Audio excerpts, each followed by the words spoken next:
Now, if football was invented yesterday, there would be no England team, because there are those abroad who feel that for the UK to have not one national team but four is an indulgence and an anachronism. Why, they ask, is it that Team GB is there at the Olympics next week, but England, Scotland, Wales and Northern Ireland would be trying to qualify for the World Cup. We get 4 goes at qualification.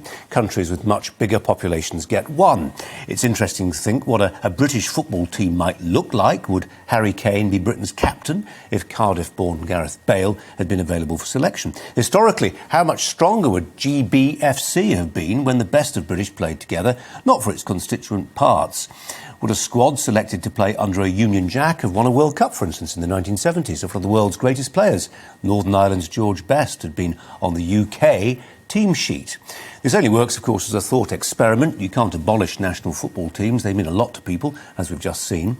But for those of us who care about the Union, people like me, for instance, who consider themselves British first and English second, it's hard to escape a number of conclusions. For one thing, football can bring a nation together.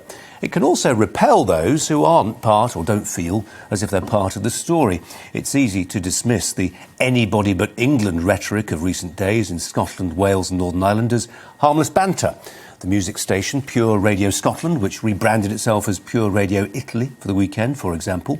There is something self-satisfied and sometimes, yes, even smug about the sense of entitlement you can find amongst England fans. A fan base. 30 years of hurt? Well, at least they'd actually won a World Cup. It annoys those north and west of the border, and puncturing that pomposity with a joke or by wearing an Italian football shirt at a bar in Glasgow, it seems to many of us, is fair enough. But it was telling this weekend that the national newspaper, it's a newspaper which is campaigning for the breakup of the United Kingdom, set about baiting England fans with something which, depending on your point of view, was a bit more than good-humoured relish. It depicted Roberto Mancini as William Wallace of Braveheart fame, described Italy as Scotland's final hope. Again, a fair dig. But it was the headline at the bottom of the page which, for some, gave the game away. Quote, "We can't take another 55 years of them," banging on about this. Them, not the English, them. The faintest whiff, perhaps, of the sulphur of xenophobia. Well, if the separatists see the passion stirred by football as an opportunity, then those campaigning to keep the union together might want to do the same. Right now, it may be peak ABE, anybody but England, but in a week or two the tide will turn. We'll be looking at the medal table to see how Team GB is doing, even as we admire the roar of the British and Irish Lions at rugby. Let's turn to the managing director of the sports consultancy firm.